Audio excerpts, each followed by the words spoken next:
Bonjour à toutes et tous, bienvenue pour le débrief du match de pré-saison, le dernier de la pré-saison du Barça, donc le match du Gamper face aux Pumas, l'équipe mexicaine, donc victoire du Barça.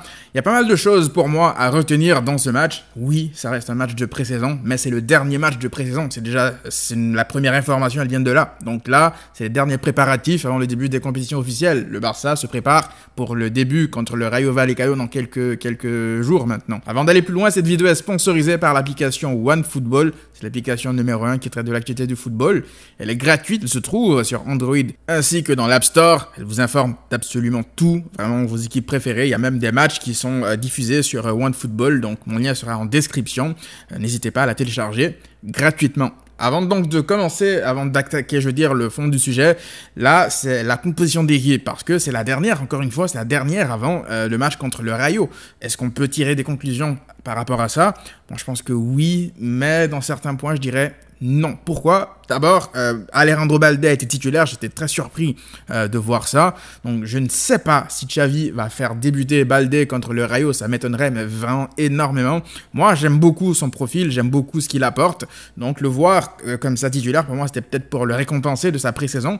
Donc, il aura peut-être une chance, pourquoi pas. Mais je ne le vois pas non plus débuter comme ça le premier match alors que Alba est là. Donc, Alba n'a pas débuté, ça ne veut pas dire qu'il débutera pas contre le Rayo.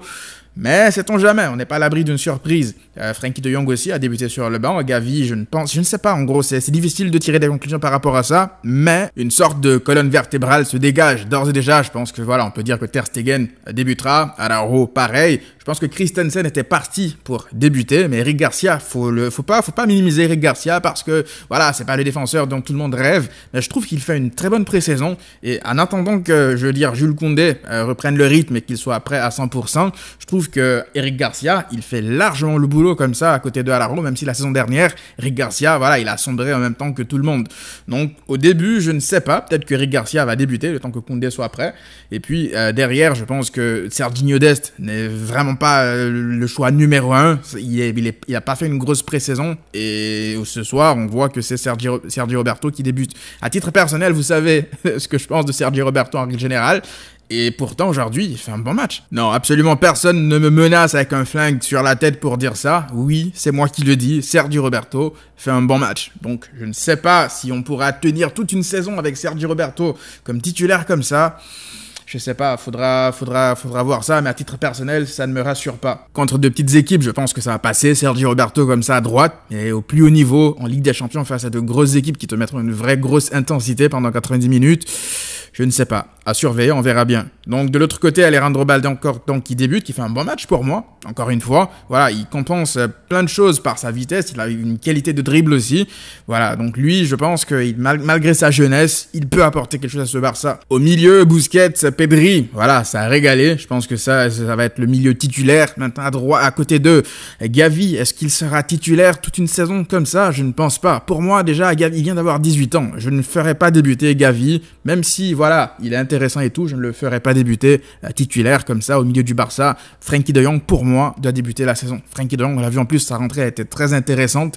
Gavi n'a pas été mauvais, hein. Il n'a pas été mauvais, Gavi, mais pour le protéger, c'est bien, voilà, de ne pas lui mettre autant de pression comme ça, à un âge aussi bas, et de le laisser se développer tranquillement. Donc voilà, Frenkie de Jong, pour moi, doit débuter la saison et faire jouer la concurrence entre lui, Gavi, ainsi que Kessié, parce que Kessié aussi fait une rentrée intéressante. Donc voilà, le milieu est vraiment très bien fourni, l'attaque, j'en parle même pas, mais voilà, il y a une connexion, en parlant d'attaque, qui m'a beaucoup plu durant ce match, c'est la connexion Pedri, Lewandowski. Je pense que celle-là, elle pourrait être létale, mais vraiment, c'est illégal. Si ces deux joueurs-là, ils s'entendent sur la durée de la saison du Barça, ça pourra faire extrêmement mal aux défenses parce que ce sont des joueurs qui parlent le même football.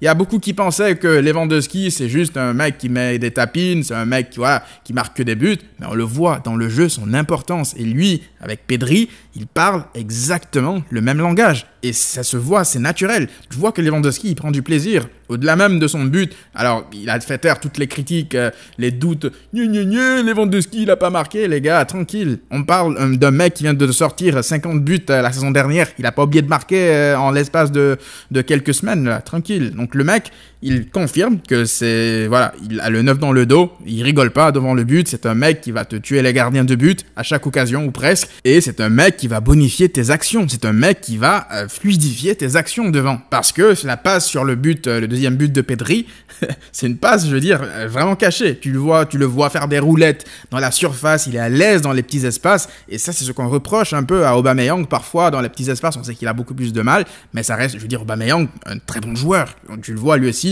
il entre, il marque, lorsqu'il a des occasions, il va te les mettre au fond, Aubameyang, et lui, il a été important en plus la saison dernière, je pense qu'il aura aussi pas mal de minutes. Je pense que Xavi pourra gérer vraiment son effectif de manière à ce que les joueurs qui ont eu une importance la saison dernière et qui peuvent toujours t'apporter, ben, je pense qu'ils auront quand même des minutes cette saison. Ça sera pas un 11 type qui va pas bouger, quoi. Ça m'étonnerait. Donc Lewandowski, il confirme tout de suite comme ça. Voilà, il est arrivé, c'est son stade désormais, c'est lui le patron dans l'équipe et il prend ses responsabilités tout de suite. Et ça m'a fait plaisir de le voir prendre autant de plaisir, surtout à jouer comme ça avec tu le voyais limite avec comme s'il était avec ses gamins en fait. Et ça va pousser le Barça à se surpasser parce que lui, il va marquer un but, il va pas vouloir s'arrêter là. Hein. Lewandowski, s'il peut marquer 2, 3, 4 buts durant un match, il va pas se gêner. Donc je pense que ça va amener tout le monde dans son sillage et ça va faire du bien au Barça.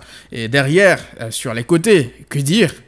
Rafinha, Dembélé, là je suis désolé, je pense que Ansu Fati il débutera pas la saison, c'est sûr, c'est clair et net. Le trio, c'est Lewandowski, Dembélé et Rafinha. Pourquoi les trois? Parce que déjà Rafinha et Dembélé, ils sont très polyvalents en fait. C'est un match durant les 45 premières minutes, les 45 minutes durant lesquelles ils ont joué, ils ont permuté je ne sais combien de fois. Et les deux peuvent jouer à gauche ou à droite. Après je pense que Rafinha est légèrement meilleur à droite qu'à gauche, mais à gauche on le voit que même si voilà, il y a un peu de déchets dans son jeu, il a sorti une action Joga Bonito au bout d'un moment, c'était sale ce qu'il a fait au défenseur. Tu vois que voilà, même si un peu de déchet Rafinha, il t'apporte énormément. Moi je préfère un joueur qui a du déchet mais qui tente des choses. Ça va pas tout le temps passer, mais quand ça va passer, ça pourra apporter du danger. Et ce soir, tu vois que lorsqu'il se rapproche de Dembélé, lorsqu'il se rapproche les deux comme ça, ils jouent dans la même zone technique, ben ils provoquent le chaos tout simplement parce que ils se comprennent, ils parlent le même football eux aussi. Et en parlant de connexion, les connexions Pedri, Lewandowski, les connexions Dembélé, Rafinha, et la connexion derrière, je pense que ça va arriver, si ça arrive en tout cas durant la saison, Araujo et Koundé. En fait, on avait un problème la saison dernière, c'était dans les deux surfaces, c'est-à-dire qu'on avait beaucoup de mal à concrétiser nos occasions, à marquer des buts, et derrière, on avait du mal à ne pas encaisser en fait. Et si on réussit à régler ces deux problèmes, tu gagnes des titres comme ça. Tu peux pas juste marquer des buts et derrière te dire « Inch'Allah, ça va tenir ». Non, faut savoir garder tes cages et marquer des buts devant. Donc c'est comme ça que tu gagnes des titres. Donc j'espère que ça va vraiment marcher durant la saison. Et maintenant, globalement, je pense que c'est beaucoup trop tôt pour se projeter. Oui, on est dans l'euphorie. Oui, bien sûr que ça fait plaisir. On va pas bouder notre plaisir parce que, voilà, des gens te disent, ouais, c'est que Puma en face. Mais des équipes comme Puma, on va en rencontrer plein durant la saison parce que des équipes de bas de tableau ou des équipes de milieu de tableau, Puma, on va en croiser durant la saison. Et la saison dernière, on a vu à quel point on galérait face à ces équipes-là à plein de moments. Donc, moi, je vais pas juste me dire, c'était juste Puma en face. Ça veut rien dire, ça. Donc, aujourd'hui, ce qu'il faut se dire surtout, c'est que on peut être optimiste, mais tranquille. On va pas non plus tirer des conclusions en mode ah ouais, cette saison on va gagner la Ligue des Champions avec ce mercato. Un mercato, ça ne fait pas gagner des titres. Ça, faut oublier ça. On a vu avec le PSG, si un mercato faisait gagner des titres, il y a longtemps que le PSG aurait été champion d'Europe. Donc faut une cohérence, faut savoir agencer tout ça. Et à titre personnel, je fais confiance à Xavi pour continuer à travailler dans ce sens. Vous, dites-moi qu'est-ce que vous avez kiffé le plus durant ce match, quel joueur vous a le plus impressionné, vous attendez quoi du Barça cette saison. On se retrouve pour une prochaine vidéo très vite. D'ici là, prenez tous soin de vous et à très vite.